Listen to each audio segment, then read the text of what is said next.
Hello? What?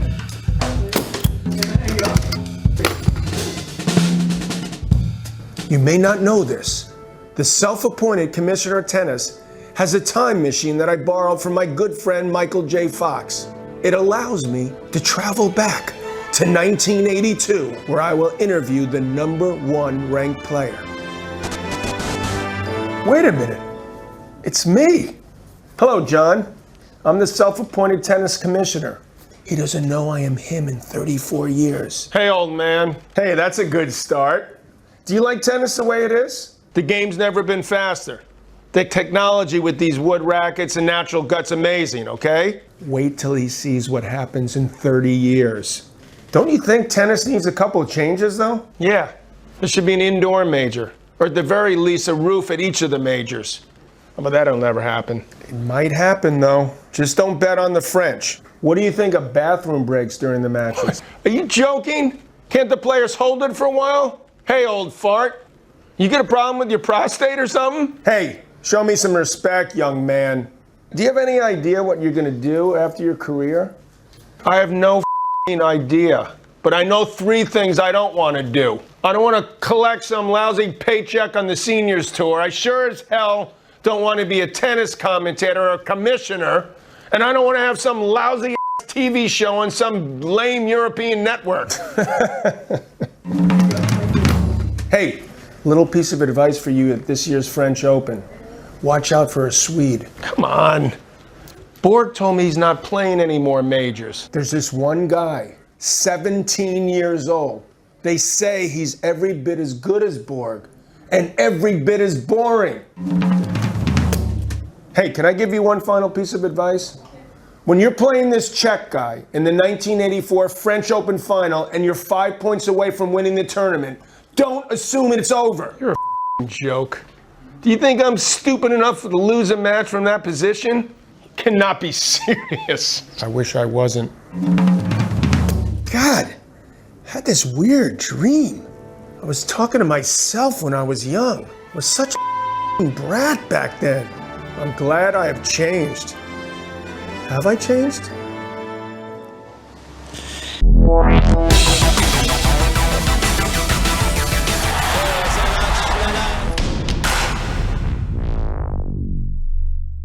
Hello? What?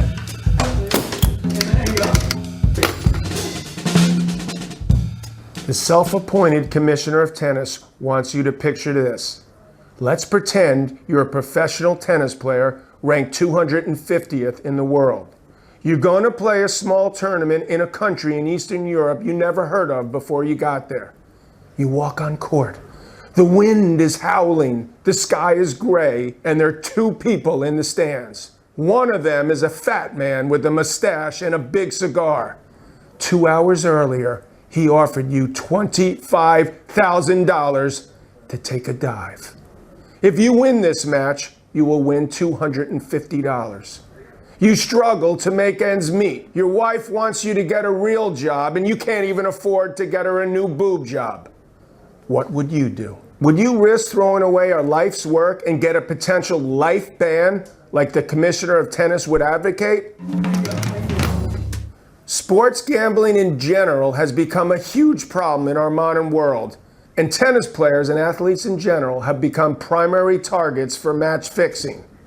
For once, it pains me to admit it, but the self-appointed commissioner of tennis doesn't have a simple solution to eradicate this plague. I only have good common sense and some tips to offer to the players.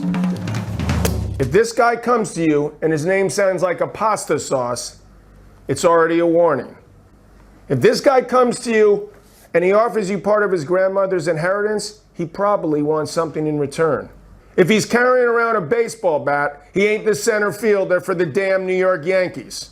If you really want to throw away matches without risk, earn your way to the seniors tour. We've been doing it for years, all in good fun and for no money at all.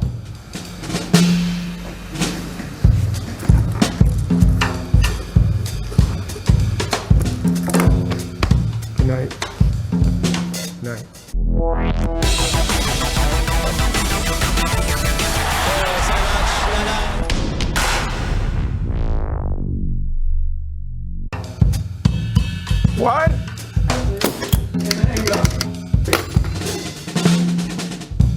self-appointed tennis commissioner saw new tournament director Guy Forget's response in my office yesterday. I appreciate his candor, but I, along with many others, am disappointed with the reality. But the tennis commissioner is a compassionate person, and today I'm not going to talk about rain, roof, or injured favorites. I don't like to kick people when they're down. That's not the type of person I am. As you may know, the commissioner of tennis is going to take a temporary coaching job in the next few weeks. And so this is a perfect opportunity for me to redefine the very shady rules of on-court coaching. Basically, the rule is this: no player can receive coaching during a match. But not everything is so simple. For example, there's a difference between me saying directly to my player, "Hit to his backhand, it is useless," and me turning to my friend and saying, "He should hit to his backhand, it is useless." Is it my fault that the player hears this as he passes by? Like if I do this, am I telling my player to go more to the net, or am I being bothered by some flies? Who can tell? The umpire? He should be watching the match. Or if I do this, am I picking my nose, or am I telling my player to dig deep? Who the knows? If it was up to me, I'd legalize coaching from the stands. Let the coaches scream all they want from up there. Come on, most of the time the players don't listen to their coaches anyway. Look at Murray. Look, I'm no lip reader, but half the time he's telling his coaches to off.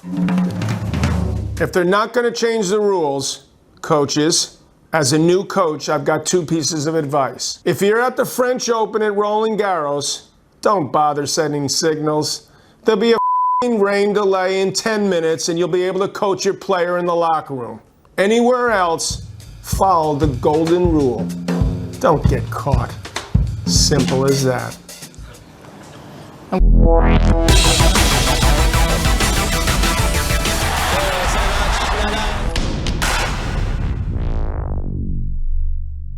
Hello? What?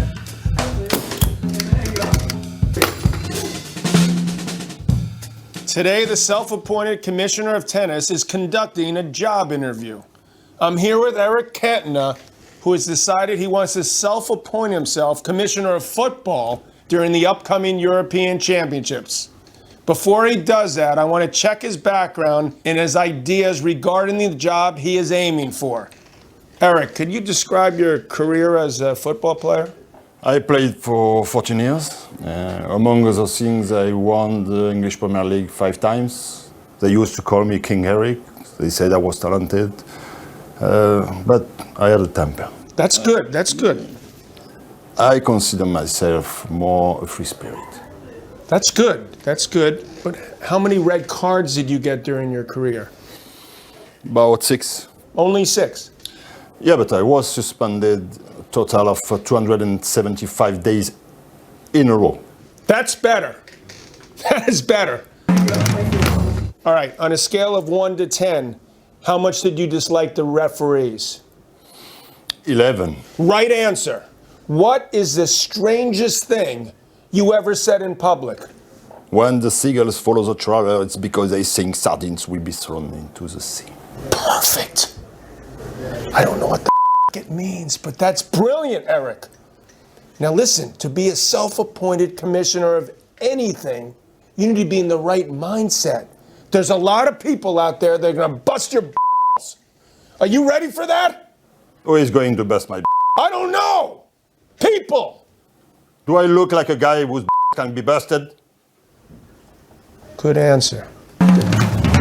Do you care if you're liked? Not particularly. Do you care what people think? Not necessarily. Do you want to be able to say anything you want, whenever you want? Of course. Do you sometimes feel like you're the only one who's right and everyone else is wrong? All the time. Perfect! That's it, Eric! I found myself a fellow commissioner. Say hello to the new commissioner of football. You will be the perfect man. Thanks, John. But you know, I'm not a man. I am Cantona. That is good! You are good, Eric. I know. Good night.